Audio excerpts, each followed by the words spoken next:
শুরু হলো আমাদের জল ঢালা পর্ব। खुद को मैं कर दूंगा तुझको समर्पण, मैं तेरा आंसू हूँ तू मेरा दर्पण, तेरे ही होने से मेरी ये सारी जिंदगी सजी है। लागी मेरी तेरे संग लगी ओ मेरे शंकरा, लागी मेरी तेरे संग लगी ओ मेरे शंकरा।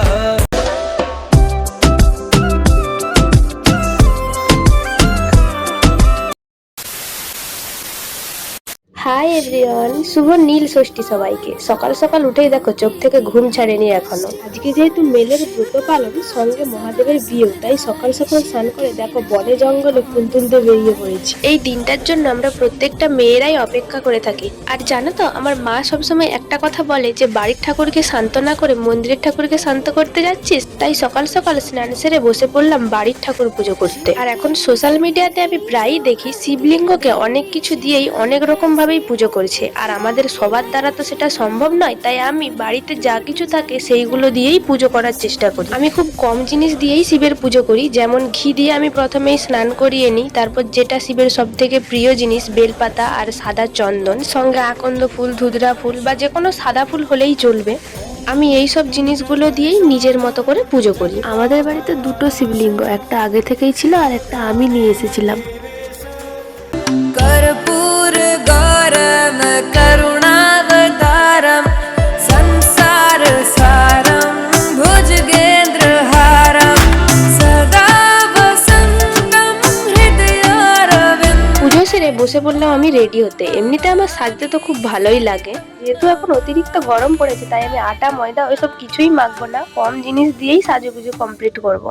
हर महादेव शंभू, हर हर महादेव शंभू, हर हर महादेव शंभू। জল ঢালার জন্য আমাদের বাড়ির আম গাছ থেকেই দুটো আম পেড়ে নিলাম, তারপর বেরিয়ে পড়লাম মন্দির যাওয়ার জন্য।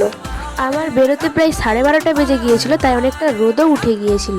দেখো রাস্তাটা দেখো, দেখলেই বুঝতে পারবে কতটা রোদ। তারপর চলে গেলাম জল ঢালার জন্য জল আনতে। এই পুকুরটা থেকেই জল ঢালার সময় জল নেওয়া হয়। জল নেওয়ার পর আমার দিদি ঘটির মধ্যে একটু চিনি দিয়ে দিল। এটা আমাদের সবার জলেই মেশাতে হয়। আরে না না, এটা কোনো খাবার চিনি নয়, এটা জল ঢালার জন্য দোকানে কিনতে পাওয়া যায়। আর দেখো কাণ্ড, আসতে একটু দেরি হয়ে গিয়েছিল বলে জল ঢালার লাইনটা দেখো, যেন মনে হচ্ছে রেশন দোকানে সবাই লাইন দিয়ে দাঁড়িয়ে রয়েছে। চলো এবার আমাদের গ্রামের মন্দিরটা দেখাই। এটা হচ্ছে আমাদের গ্রামের শিব মন্দির। এটা প্রায় 100 থেকে 120-30 বছরের পুরনো। আমার জন্মের অনেক আগে থেকেই এই মন্দিরটা তৈরি হয়ে আছে, আর বাইরেই রয়েছে হরগৌরী। যদি কৈলাসেও দেব পারি, সঙ্গে করে নাও যদি কৈলাসেও দেব পারি। যাই হোক, অনেক লাইন দিয়ে মারপিট করার পর অবশেষে বাবার দেখা পেলাম। এখানে আমাদের মন্দিরের শিব ঠাকুরকে বাবা শীতলানন্দ নামেই সবাই চেনে।